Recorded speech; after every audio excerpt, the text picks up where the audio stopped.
थोड़ा सा मैं दिमाग से ऐसे ही था कि बहुत ज़्यादा सोचता नहीं था। मुझे आने जाने में बहुत दिक्कत होती थी, बस के लिए वेट करना पड़ता था हमें। फिर बस से उतर के जब मैं पानीपत पहुंचता था तो वहाँ से 2 किलोमीटर तक मुझे चलना पड़ता, 1.5-2 किलोमीटर तक। मुझे अच्छा लगता था वो करके।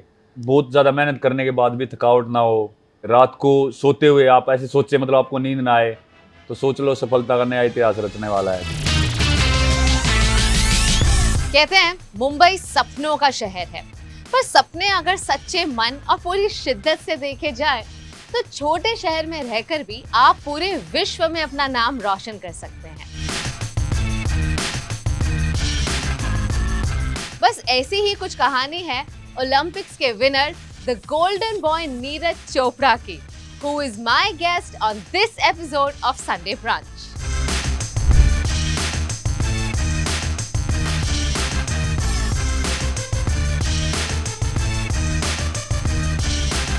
Hi Neeraj, welcome to Curly Tales. Hello, thank you. आप मुंबई आते रहते हो, कैसे हुआ आना मुंबई? मुंबई कभी कभी, मुंबई को बोलते हैं सपनों का शहर। हाँ तो जी। बहुत सारे लोगों के सपने पूरे होते हैं यहाँ पे, मेहनत करते हैं आगे। बचपन में सुना है आपको मोटा कहते थे। ऐसे स्कूल में मजाक में बोल देते थे यार दोस्त, हाँ। क्योंकि थोड़ा हैवी था, हाँ। हैवी वेट था। वैसे वाला मोटा नहीं था कि पेट पेट मोटा था, थोड़ा गांव वाले बच्चे जो होते हैं ज्यादा खा पी के हो जाते हैं, तो वैसे वाला। तो ऐसे अच्छा। मजाक में बोलते थे। हाँ, तो आपको खाने पीने का शौक हमेशा से ही है? बिल्कुल बिल्कुल। क्या खाना पसंद है आपको? ज्यादातर तो अपना गांव का, घर का देसी खाना ही अच्छा लगता है, और जो कंटिन्यू हम ज्यादा दिन तक खा सकते हैं, थोड़ा हाँ जी। Healthy food. अगर वैसे बात करें स्वाद के तौर पे, तो स्ट्रीट फूड और ये तो कभी कभी होता है, वैसे ज्यादा पसंद नहीं है। पर गांव का देसी खाना बहुत ज्यादा पसंद है। आपने बताया पानीपत के पास आपका गांव है, खंडरा। खंडरा। हाँ जी। तो खंडरा की सबसे खास बात क्या है, क्या स्पेशल मिलता है वहाँ? उस जगह के बारे में, अगर मैं आऊँ कभी वहाँ, ओके। तो कौन सी जगह घूम सकती हूँ और क्या खा सकती हूँ? खाने को तो आपको बहुत सारी चीज, घर की जो हमारी देसी खाना होता है, हरियाणा में बोलते हैं कि दूध दहिया खाना होता है, दूध दही घी, तो वो आपको वो वाला खाना खिलाएंगे। और बाकी तो घूमने फिरने के लिए तो बहुत छोटा सा गांव है, खेत हैं पास में, हमारे गांव में मंदिर है। पानीपत की लड़ाइयाँ बहुत फेमस रही हैं, 3 लड़ाई, तो वहाँ पे आपको थोड़ा घूमने को मिल सकता है। पर आप मुंबई में आए हैं, अब जब मैं वहाँ आऊँगी तब मैं आपकी पसंदीदा खाना खाऊंगी। पर मुंबई में हम हैं वर्सोवा सोशल में, हमें जो कुछ पता चला है ऑनलाइन आपकी क्या पसंदीदा चीजें हैं वो हमने Okay. मंगाई हैं आज। बिल्कुल, ठीक है, सो बिल्कुल। Let's begin the Sunday brunch. ठीक है। ये तो खाया होगा आपने। हाँ, ये इसको तो हम फुकनी नाली बोलते थे, ऐसे उंगली में ऐसे फंसा के खाते थे इसको। बिल्कुल। हाँ।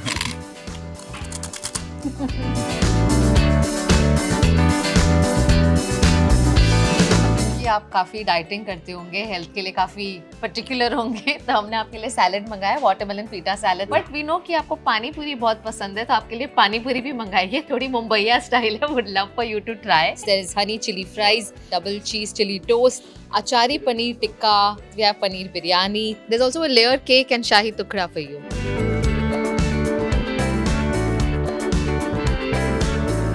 So we're going to play a game called Never Have I Ever.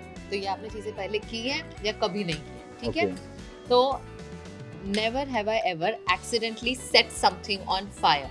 जलाया तो नहीं है, पर निकाला है मैंने काफी बार।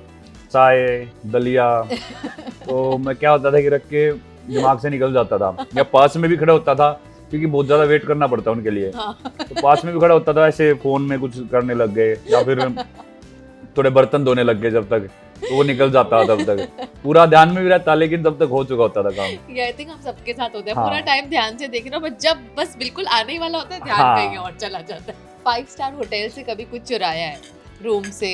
एक वो ली थी साबुन, कहीं उसकी स्मेल बहुत अच्छी, जो हाथ धोने वाली होती है, वो बहुत बढ़िया लगी थी। पर टॉवल वगैरह ऐसी चीजें कभी नहीं। ओके। क्योंकि पहले ही सुना था मैंने कि यार ये मतलब पकड़ लेते हैं, कि ऐसे चुराते उनको पता लग जाता है, और वो फिर वो फाइन जो आप जो रूम को देख लेते हैं कि कौन गया यहाँ से, वो फिर फाइन काटते हैं। तो बड़ी छोटी उसमें पता था मुझे, फिर मैंने ऐसा काम किया नहीं। कभी ब्लाइंड डेट पर गए हो आप? नहीं, ऐसा तो कभी नहीं हुआ। मतलब पता होता था कि हाँ जा रहे हैं और यहाँ पे जा रहे हैं। एक बार हमारे साथ हुआ था, हम मालदीव्स गए थे, मैं और फ्रेंड है मेरे, हाँ जी। तो हम वहाँ पे गए थे और हम दोनों ही थे, घूम फिर रहे थे, और लास्ट दिन था हमारा वहाँ पे। हम ऐसे ही जा रहे थे बीच से, वो जो होटल वाले थे, जो रिजॉर्ट वाले, वो बोले कि आपके लिए आज हमने डिनर के लिए बीच पे किया है, आज बीच पे डिनर होगा। तो हम ऐसे जा रहे थे तो वहाँ पे पूरा लाइट्स वगैरह लगा के उन्होंने पूरा बनाया हुआ था। तो हम बोले कि यार आज तो बड़ी अच्छी डेट होने वाली है किसी की, तो बड़ा रोमांटिक सा बना रखा है। तो हम जैसे ही वहां से निकल रहे थे तो आगे से वो खाना लेके आ ही रहे थे। तो वो बोले कि सर कहाँ पे जा रहे हो? हम उधर आगे आपके पास ही आ रहे थे कि भाई कहाँ पे? बोला सर आपका उधर पीछे लगा हुआ है वो। तो वो हमारे लिए था और हमें बहुत ज्यादा शर्म आ रही थी उस दिन की, यार ये हम ऐसे बिठा रखे थे दोनों भाई कपल की तरह वहां पे। वो बहुत फनी था। क्या आपने कोई सीक्रेट कभी शेयर कर दिया है जो आपको बोला गया है कि बिल्कुल शेयर नहीं करना है, पर बता दिया आपने किसी को? नहीं, मैं शायद से मैं रख लेता हूँ मतलब पेट में बात, मैं किसी की भी ऐसी बात किसी को बताता नहीं हूँ, मैं काफी इस चीज में रख लेता हूँ। किसी को ड्रंक टेक्स्ट किया है कभी? एक्टिंग करके पीकर? है? नहीं, पी नहीं है। अच्छा, पी नहीं पसंद नहीं है, नहीं। बिल्कुल नहीं पीते हैं नहीं। आप? अच्छा, कभी आपने फेमस होने का फायदा उठाया है? लाइन में आगे आ गए या कुछ ऐसे? फायदा नहीं उठाया, पर कहीं ना कहीं खुद ऐसे हाँ। सपोर्ट कर देते हैं सामने भाई। से ही कोई। हाँ, Have you ever dined and dashed? खाना खाकर बिना पैसे भरे निकल गए? नहीं नहीं नहीं, नहीं नहीं, ऐसा अजीब लगता है वो तो। Have you ever faked sick from work? School में कभी कभी सोच लेते थे, जिस दिन पता होता था ना यार ज्यादा पिटना है, तो उस दिन कोशिश करते कि यार कुछ बहाना सोचते हैं। बंक मैंने कभी नहीं की स्कूल से, पर ये जरूर सोचते थे कि यार आज कुछ ना कुछ बोल देते हैं कि यार नहीं आज तो बुखार है कुछ थोड़ा बहुत। और वो बोलते थे कि यहाँ पे प्याज रखने से ऐसा लगता, वो बोलते हैं कि वो बीमार बुखार आ जाता है। हुआ है वो आपके थोड़ा साथ? कोशिश की आपने? कोशिश तो की है पर बात बनी नहीं थी वैसे। तो बात करते हैं स्पोर्ट्स की। आपको हमेशा ही स्पोर्ट्स में इंटरेस्ट था? बिल्कुल हाँ, ये नहीं है कि जेवलिन का इतना पता नहीं था, हाँ जी। पर स्पोर्ट कुछ ना कुछ खेलते रहते थे गांव में। वॉलीबॉल भी हमारे गांव में खेलते थे, क्रिकेट कभी कभी खेल लेते थे दोस्तों के साथ दोपहर में जाके, कबड्डी भी खेल लेते थे कभी कभी। और जब स्टेडियम में गया जब भी पता लगा कि जेवलिन भी एक स्पोर्ट है। But you know what I mean, आपको पता लगा, बट मैं सच बता रही हूँ, जब भी आप जीते Olympics, that's when I actually got to know कि ये भी एक स्पोर्ट है। क्योंकि हिंदुस्तान में हम ज़्यादातर हमेशा क्रिकेट के बारे में सुनते हैं, थोड़ा बहुत आजकल फुटबॉल के बारे में या हॉकी के बारे में। आपका कैसे इंट्रोडक्शन हुआ विद जैवलिन थ्रो? मैं जस्ट ऐसे ही फिटनेस के लिए गया था ग्राउंड पे। हाँ और जी। वहाँ पे ऐसे फ्रेंड थे जो वो कर रहे थे थ्रो, तो तब देखा था मैंने पहली बार। और तब मेरा मतलब पहले बार में ये हुआ कि मुझे ये स्पोर्ट करना है, क्योंकि बाकी स्पोर्ट भी थे वहाँ पे, पर जेवलिन देख के मुझे लगा कि बस मुझे इसी स्पोर्ट की ट्रेनिंग करनी है और इसमें ही कुछ अच्छा करना है। तो तब मैंने शुरू किया था और तब से लेके आज तक अपना वो उसी पैशन के साथ चल रहे हैं और बड़ा अच्छा मजा आ रहा है। मैं ये पढ़ रही थी कि आपके चाचा आपको लेकर जाते थे ट्रेनिंग बिल्कुल। ग्राउंड पर आपको भगाने के लिए। Tell us about that also, कि कैसे किस तरह से आपकी फैमिली ने आपका साथ दिया टू? मेरे अंकल से सबसे छोटे अंकल हैं। हाँ जी। और वो मेरे काफ़ी करीब रहे शुरू से ही, तो ज़्यादातर हम साथ में रहते थे और जिम वगैरह में लेके जाते थे वो मुझे, फिर ग्राउंड पे लेके गए। उनकी वजह से ही मतलब मैंने ट्रेनिंग वगैरह स्पोर्ट्स स्टार्ट किया। उन्होंने तो यही बोला था कि बस फिट हो ले, थोड़ा सा अच्छी हेल्दी लगेगा, मोटा था मैं। हाँ। तो बस ऐसे ही जस्ट तो जब आपने शुरू किया, उनका बस यही प्लान था कि आप बस स्पोर्ट्स करें, ऐसा नहीं था कि यू नो ओलंपिक्स में हाँ। जाना है या कोई ऐसे बड़े प्लान्स नहीं थे, बस बस- खेलने के लिए आप जाते हाँ, थे? बस खेलने के लिए और अपने आप को फिट करने के लिए। ऐसा कोई ये नहीं था कि भाई ओलंपिक मेडल जीतना है या कहीं पे भी कुछ लेके आना है या मुझे जेवलिन ही खेलना है, कुछ नहीं था। वो सब कुछ स्टेडियम में एंट्री करने के बाद हुआ। पहली बार में बहुत इतना अच्छा तो नहीं था, लेकिन ये कि मेरा मन था वो करने का, क्या उम्र मैं भी थी इसको आपकी? थ्रो करूँ। क्या मैं उम्र? 13-14 साल का था उस टाइम पे। अच्छा। मैंने थ्रो की तो वो उस टाइम के हिसाब से ठीक थी, जितनी मुझे फेंकनी आती थी तो ठीक थी। और वहाँ पे जो सीनियर थे मेरे जो दोस्त थे, फिर उन्होंने ही मुझे बोला कि भाई साथ में ट्रेनिंग स्टार्ट कर ले। फिर मैं पानीपत में था तो मैं पंचकुला गया ट्रेनिंग करने के लिए। फिर उसके बाद पटियाला गया, NIS जो नेशनल स्पोर्ट्स इंस्टीट्यूट है पटियाला में। और फिर धीरे धीरे फिर बाहर कैंप लगने लगे, तो स्टेप बाय स्टेप काफ़ी अच्छा होता चला गया। इंडिया में कितने सारे बच्चे हैं जिन्हें क्रिकेटर बनना होता है या स्पोर्ट्स में इंटरेस्ट होता है, बट ऑनेस्टली स्पीकिंग हर कोई इंसान सक्सेसफुल नहीं होता है इसमें। बिल्कुल। सो माता पिता को तो हमेशा ऐसा ही लगता है कि नौकरी लग जाए अच्छी सी, हाँ। बस वही काफी है और बाकी करता रहे स्पोर्ट्स या जो भी है। बस स्टार्टिंग में थोड़ा सा उनको भी लगा कि यार ये क्या स्पोर्ट खेलने की कोशिश कर रहा है, क्योंकि पता ही नहीं था, मुझे खुद नहीं पता था कि मैं कर क्या रहा हूँ। तो उनके लिए भी थोड़ा मुश्किल था कि पता नहीं क्या करेगा यार, पढ़ाई भी छोड़ रहा है, ओपन से करेगा और अब स्पोर्ट्स में पता नहीं क्या चूज कर लिया। वहाँ पे तो बोलते ही कुश्ती या कबड्डी, कोई ऐसा स्पोर्ट चुनो जो जिसको लोग जानते हैं, जिनके हमारे पास ऑलरेडी ऐसे एथलीट है जो बहुत ऊंचाई तक पहुंचे हुए हैं। तो बस पर उनको कहीं ना कहीं ये था कि यार ये मन से बोल रहा है, इसका मेहनत करने का मन है। और ये लगातार, क्योंकि मैं ट्रेनिंग के लिए कोई नहीं मुझे उठाता था, मैं सुबह खुद उठता था और जब मुझे शाम को भी जाना होता था तो मैं खुद रेडी होके तैयार होके जाता था। तो उनको शायद से कहीं ना कहीं एक हिंट तो मिल गई थी कि यार इसमें पैशन है, ये करना चाहता है। तो शायद से इसलिए उन्होंने मेरा साथ दिया अच्छे से। पर किसी भी स्पोर्ट्स पर्सन के लिए सबसे ज़्यादा ज़रूरी है उनका उनका हेल्थ, उनका फिजिक, उनका body. And I think Olympic से पहले आपका एक एक्सीडेंट हो गया था, शोल्डर इंजरी हो गई थी if I am not wrong. Olympic से पहले मेरी एल्बो इंजरी हुई थी और अच्छा। एल्बो सर्जरी करवानी पड़ी थी मुझे। अराउंड 1 साल लगा इसको रिकवर होने में। पता नहीं डॉक्टर की भाषा में इनको लूज बॉडीज बोलते हैं। अंदर जो है हड्डियां पता नहीं आपस में लग के और टूट गई थी। ओह गॉड। तो अच्छा। 3-4 हड्डी के छोटे छोटे टुकड़े निकले थे मेरी एल्बो से। तो आर्थ्रोस्कोपी से निकाला था। सर्जरी से पहले ऐसा लग रहा था कि यार कहीं कुछ गड़बड़ ना हो जाए सर्जरी में। तो उससे पहले वो माइंड में बातें आ रही थी। सर्जरी कुछ दिन तक तब भी रही, क्योंकि जब तक प्रॉपर हमारा हाथ सीधा नहीं होता, क्योंकि रेंज आती है धीरे धीरे, स्ट्रेंथ आती है। पर धीरे धीरे जब ट्रेनिंग स्टार्ट हुई और दोबारा से स्ट्रेंथ वापस आने लगी और हाथ सीधा होने लगा, तो मुझे लगा कि हाँ अब सब ठीक है। एक तो होता है कि फिजिकल स्ट्रेंथ, दूसरी होती है मेंटल स्ट्रेंथ एज बिल्कुल। वेल। और क्या योगदान रहा मेंटल स्ट्रेंथ का इस जर्नी में, और क्या ज़्यादा ज़रूरी है? दोनों ही बहुत ज़्यादा ज़रूरी हैं। फिजिकल तो चाहिए हमको परफॉर्म करने के लिए, क्योंकि हमारा टेक्निकल स्पोर्ट है और फिजिकल फिटनेस की ज़रूरत पड़ती है। जब हम बड़े कॉम्पिटिशन्स में खेलते हैं इंटरनेशनल एथलीट्स के साथ, तो वहाँ पे मेंटली बहुत स्ट्रॉन्ग होना पड़ता है। ओलंपिक जैसी जगह पे, world championship, Commonwealth, Asian games, diamond league, तो वहाँ पे वर्ल्ड के बेस्ट एथलीट्स होते हैं।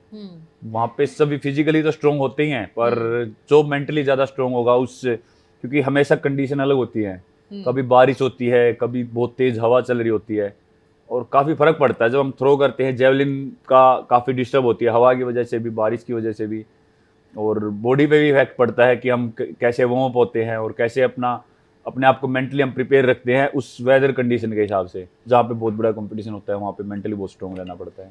कोई आपका इंस्पिरेशन रहा था जाने से पहले कोई कंपटीशन में, आपको यूट्यूब पर वीडियोस देखना या कोई टेक्निक समझना? जेवलिन थ्रो में जेन्स लेजेनी, जिनका वर्ल्ड रिकॉर्ड है, चेक रिपब्लिक के थ्रो है, तो उनके वीडियोस मैंने काफ़ी देखे हैं, तो वो बड़े अच्छे लगते थे। मैं उनके साथ खेल नहीं पाया क्योंकि उन्होंने काफ़ी पहले रिटायरमेंट ले ली थी। आपको एक गवर्नमेंट की जॉब भी मिली थी आफ्टर विनिंग वन कंपटीशन? मैं 2016 में मैंने इंडियन आर्मी ज्वाइन की थी, अच्छा। तो अभी भी मैं इंडियन आर्मी में हूँ। पर Okay. स्पोर्ट्स की तरफ इंडियन आर्मी मुझे स्पोर्ट्स की तरफ ज़्यादा सपोर्ट करती है। और राजरीफ सेंटर में हूँ मैं, जो दिल्ली में ही है। इफ आई मे आस्क कि आपका सबसे पहली कमाई कौन सी रही है आज तक की आपकी सबसे लाइफ की? पहली कमाई तो कौन सी रही है? मुझे 2014 में स्कॉलरशिप मिली थी, जो मैंने एक बार जूनियर में नेशनल गोल्ड जीता था, तो वो मिली थी मुझे। तो मेरे उस टाइम पे 2 लाख रुपए आए थे। तो वो मेरे लिए तो बहुत ही बड़ी बात थी, क्योंकि घर से तो हम 5 से 10 हज़ार रुपए तक ही ले पाते थे उस टाइम पे। हाँ जी। तो फैमिली भी जितना दे पाती थी पूरा सपोर्ट करती थी, लेकिन एकदम उस टाइम पे 2 लाख रुपए ऐसे अकाउंट में देखना बहुत ही बड़ी बात थी। मैंने घर पे पूछा भी था कि ऐसे ऐसे पैसे आए हैं, अगर घर पे ज़रूरत है तो, पर फैमिली ने कभी ऐसा बोला नहीं कि हमको ज़रूरत है। वो बोले कि तुझे जो चाहिए वो तू ले ले। तो उन्होंने ऐसे बोल दिया मजाक में, पर मैंने तो फिर आईफोन ले लिया, जेवलिन ले ली और कपड़े ले लिए। तो कुछ दिन बाद पूछते हैं बेटा कितने बचे हैं, तो मैंने बोला कि पता नहीं 15-20 हज़ार ही बचे हैं। बोला यार तूने, मतलब पता नहीं था उस टाइम की कैसे खर्च करना है। वो जो चीज़ पसंद थी वो ले ली थी उस टाइम पे। अभी पता है आपको, या अभी भी आप बड़े शौकीन हैं? अभी ज़्यादातर फैमिली के उसमें ही है, जी। घर पे ही संभालते हैं। मैं बोलता हूँ कि मेरे पास इतना पैसा रहने दो कि मुझे कुछ खाना पीना है, मुझे कुछ खरीदना है, वो मैं ले सकूं। बाकी मैं बहुत ज़्यादा फोकस नहीं करता। मेरा मन रहता है कि बस मैं 100% अपना स्पोर्ट्स पे रखूं। पर मैंने देखा है आपको स्टाइलिश कपड़े पहनने का, शूज पहनने का बड़ा शौक है। From what I see from your style and everything, हाँ, जी। जो आप लिमिटेड एडिशन शूज और ये वो, सो आप शौकीन हैं ऑफ मुझे क्लोथ्स, बैग, शूज? ज़्यादातर शूज़ का काफ़ी अच्छा है, स्पोर्ट्स शूज़ हो या उसमें वैसे स्नीकर्स हैं, अच्छा। तो शूज़ मुझे काफ़ी पसंद है। अच्छा। खरीद लेता हूँ, मतलब डाल इतने नहीं पाता, क्योंकि मैं बाहर ज़्यादातर हमारे कॉम्पिटिशन्स बाहर होते हैं, तो हाँ जी। ज़्यादातर ट्रेनिंग शूज़ ही कैरी कर पाता हूँ। वैसे तो कैजुअल तो 1 या 2 बस मैक्सिमम। शॉपिंग ज़्यादा होती है पर पहन कम पाता हूँ। अच्छा। पर अच्छा है कि एक वो रखे हुए हैं यादगार के तौर पे, कलेक्शन है कलेक्शन आगे है। हाँ आपकी। हाँ। तो लाइफ कितनी बदली है आपकी after Olympics? I am sure a lot would have changed since the time you one. बिल्कुल काफी लोग जानने भी लगे हैं, और सबसे अच्छा ये लगता है कि एक अच्छे उसमें जानते हैं कि भाई अपने देश के लिए गोल्ड जीता है। बिल्कुल। पॉजिटिव चेंज हुआ है, पर ऐसा कुछ नहीं है कि भाई स्टार्टिंग में काफ़ी हेक्टिक था, इधर से उधर जाना पड़ रहा था, पर अभी सभी चीज़ें बैलेंस होने लगी हैं, और मैं अपना वोट भी अच्छे से फोकस करके कर पा रहा हूँ, और बाकी की चीज़ें भी अच्छे से मेंटेन हो रही हैं, तो सब बढ़िया चल रहा है। वो क्या आपकी जिंदगी का सबसे यादगार दिन होगा जब आप ओलंपिक का गोल्ड मेडल जीते हो? जो भी हम गेम्स खेलते हैं तो सभी मतलब यादगार होते हैं मेरे लिए। तो जैसे मैं first time world junior championship में मैंने टाइटल जीता था, वो भी मेरे लिए बहुत स्पेशल था। और कॉमनवेल्थ गेम्स और एशियन गेम्स में 2018 में गोल्ड जीता था, 2017 में एशियन चैंपियनशिप में गोल्ड था, तो सभी बहुत ज़्यादा स्पेशल रहे। पर हाँ, ये ओलंपिक्स का ये बोल सकते हैं कि भाई एक ड्रीम होता है सभी का कि भाई ओलंपिक मेडल, उससे ऊपर तो कुछ है ही नहीं ओलंपिक गोल्ड से ऊपर। बिल्कुल। तो वो एक ड्रीम था और वो पूरा हुआ था उस दिन, तो वो काफ़ी स्पेशल था उस दिन। आपके पेरेंट्स कहाँ थे उस दिन? घर पे ही थे उस टाइम, तो हमारे पास फ़ोन नहीं रहता है, तो वो देख ही रहे थे, तो तभी पता लग गया था उनको। मेरी तो काफ़ी टाइम बाद बात हुई उनसे। एक एक प्रोग्राम किया था गांव में, और सभी को ऐसे जस्ट बताया था कि हम कुछ गांव में फंक्शन कर रहे हैं, और काफ़ी सारे लोग, मेरे हिसाब से 25-30 हज़ार लोग हमारे छोटे से गांव में आए थे उस दिन। तो वो प्यार देख के लोगों को बहुत मज़ा आया, पूरा गांव भर गया था। हाँ जी। और अंकल ने पूरा सभी के लिए अच्छे से खाना पीना और प्रसाद का वो किया था, तो वो काफ़ी अच्छा लगा कि भाई सभी को खाने के लिए, और वो चीज़ मतलब किसी को भूखा नहीं रहने दिया। वो अच्छे से एक खुशी थी कि जितने लोग वहाँ पे आए कि हम उनको उनका वेलकम कर सकें। नीरज, मैं जानना चाहूंगी कि आपको क्या लगता है, जैसे आपकी जर्नी रही है और काफ़ी इंस्पिरेशनल जर्नी रही है कई लोगों के लिए जो कई छोटे गांव में हैं, जो अपने अपने सर्कल में तो जाने जाते हैं पर पहुंच नहीं पाते जहां उन्हें पहुंचना है। आपकी जर्नी के हिसाब से आपको लगता है कौन सी वो चीज़ है जो काम आई? Is it hard work, is it your talent, या ये आपका लक और किस्मत? कौन सी चीज़ें हैं? थोड़ा सा मैं दिमाग से ऐसे ही था कि बहुत ज़्यादा सोचता नहीं था कि मैं ग्राउंड पे जा रहा हूँ यार, मुझे रिजल्ट नहीं मिल रहा है, ये मैंने कभी नहीं सोचा। मैं जाता था, मुझे अच्छा लगता था, मुझे मज़ा आता था ट्रेनिंग करने में, उसके बिना मेरा दिन पूरा ही नहीं होता था, मुझे ऐसा लगता था। मुझे आने जाने में बहुत दिक्कत होती थी, बस के लिए वेट करना पड़ता था हमें, तो बस कई बार लेट हो जाती थी तो मैं बैठा रहता था। फिर बस से उतर के जब मैं पानीपत पहुंचता था तो वहाँ से 2 किलोमीटर तक मुझे चलना पड़ता, 1.5-2 किलोमीटर तक स्टेडियम के लिए। वो मुझे कभी भी मेरे माइंड में नहीं आई यार मैं कितना तंग क्यों हो रहा हूँ, वो मुझे अच्छा लगता था वो करके। तो वो चीज़ मुझे लगता है कि वो लेके आई, और बाकी तो सब कुछ है ही, घर वालों की भी सपोर्ट और कुछ ना कुछ भगवान का भी साथ लगा लो ऊपर से कि भाई हाँ, इतने सभी इतनी बड़ी कंट्री में मुझे चुना कि भाई मैं सपोर्ट करूँ और मैं अपने देश के लिए गोल्ड जीतूँ। दिक्कतें भी आई बीच में, पर मुझे लगता है कि सभी सभी के लाइफ में ऐसी जर्नी में दिक्कत आती है, तो वो हर चीज़ ज़रूरी है। आपने एक बहुत ही सुंदर सा ट्वीट भी किया था शायद जिस दिन आप जीते थे। वो तो ये था कि मैं अभी तक भी प्रोसेस नहीं कर पा रहा हूँ कि ये सच में ऐसा हो गया है, क्योंकि सबसे बड़ा ड्रीम था वो एक एथलीट होने के नाते मेरा। और जब जीत गए थे तो ऐसा लग रहा था कि यार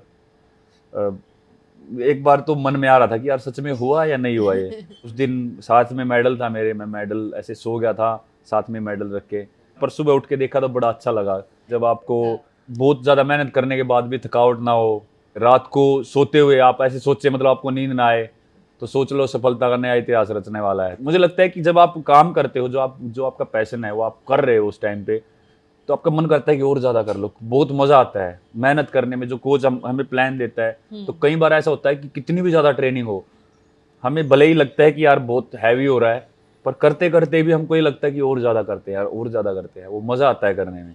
तो वो बहुत ही अच्छी चीज़ होती है, वो फील बहुत अच्छी होती है। और अभी फीमेल अटेंशन भी मिलता होगा बड़ा आपको, लड़कियां बड़ा डीएम्स करती होंगी आपको, मैसेजेस, कोई क्रेजी फैन रिएक्शन रहा है अब तक?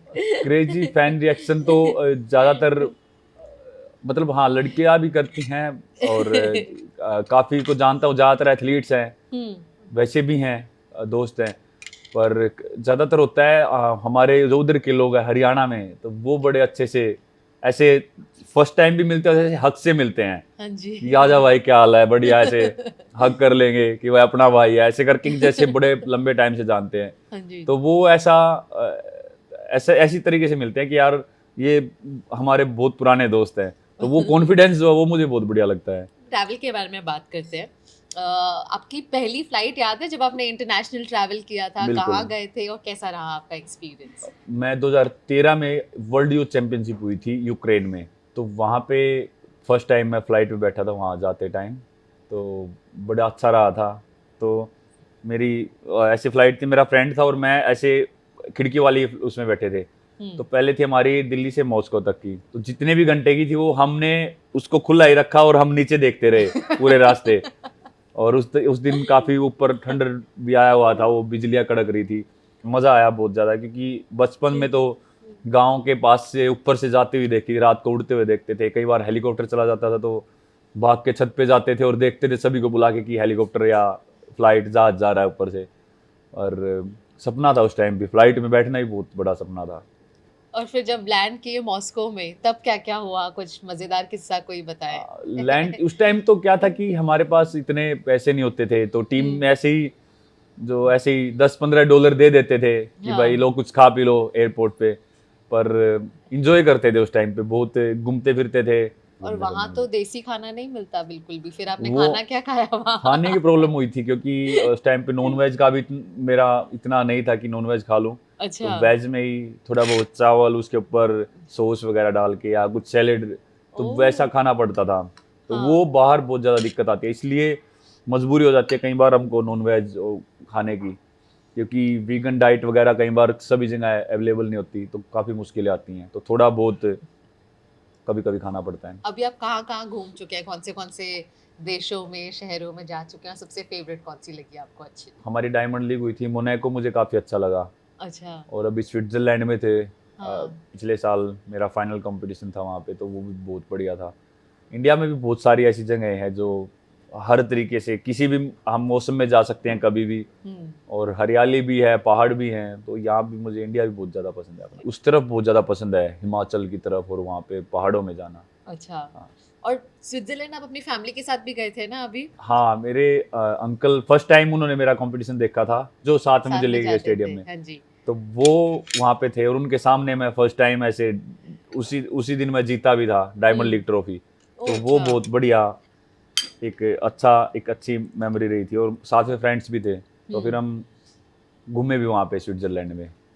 अच्छा बताइए, फ्यूचर प्लान्स क्या है? अभी आपने ओलंपिक्स में गोल्ड मेडल जीत लिया, अब आगे क्या करने वाले हैं? क्या क्या आपने प्लान फ्यूचर किया है हमारे प्लान्स लिए? यही है कि इस साल हमारी वर्ल्ड चैंपियनशिप है हाँ और जी। एशियन गेम्स हैं और भी बाकी अच्छे अच्छे कॉम्पिटिशन्स हैं, हाँ जी। तो उनमें अच्छे से compete करेंगे और कोशिश करेंगे अपना बेस्ट करने की। और अगले साल फिर ओलंपिक्स है पेरिस में, तो उसके लिए पूरा फोकस उसी पे रहेगा। Looking forward to that. और जानना चाहूंगी JSW स्पोर्टिंग कंपनी के साथ कैसा रहा है आपका एक्सपीरियंस? JSW के साथ मैं 2015 से जुड़ा हूँ और अच्छा। बहुत अच्छे से सपोर्ट कर रहे हैं, बढ़िया। स्टार्टिंग से कुछ भी मुझे चाहिए होता है, सबसे अच्छी सपोर्ट लगती है कि मेरे साथ 2017 से फिजियो है। हाँ जी। सबसे ज़्यादा जरूरत फिजियो की होती है कि भाई हमको इंजरी वगैरह से उससे बच के रहना पड़ता है। फिजियो है और बाकी भी कुछ मुझे ज़रूरत पड़ती है तो पूरी सपोर्ट होती है। एक बात बोलना चाहूंगी कि आप में अब भी वही बात है, like you exude so much Indianness, मतलब आपसे बहुत एक हिंदुस्तानी वाली फीलिंग आती है, वो Thank आप you. अपने बारे में कभी मत बदलना, because Thank I you so think much. हम सबको जो ये वीडियो देख रहे हैं ये बहुत पसंद है आपके बारे में। थैंक यू सो बिल्कुल। मच। नहीं, ये सबसे ज़्यादा जरूरी है कि इंडियन है हम, और इंडियन ही हमको ऐसे रहना चाहिए, प्राउड होना चाहिए खुद पे कि हम इंडिया से हैं। बिल्कुल, बहुत मजा आया आपसे Thank बातें you. कर कर, पर अब ये पानी पूरी सारी खत्म करनी है। सारी तो सभी खत्म करवाएंगे, मुझे टेस्ट करना था, बाकी मैं हेल्दी डाइट खा लूंगा ये अच्छा चलो। वाटरमेलन ठीक है। और वैसे जी। पनीर भी हेल्दी होता है हाँ, ना? पनीर है मेरे पास भी। अच्छा ठीक है। Thank you. Thank you so much. Thank you.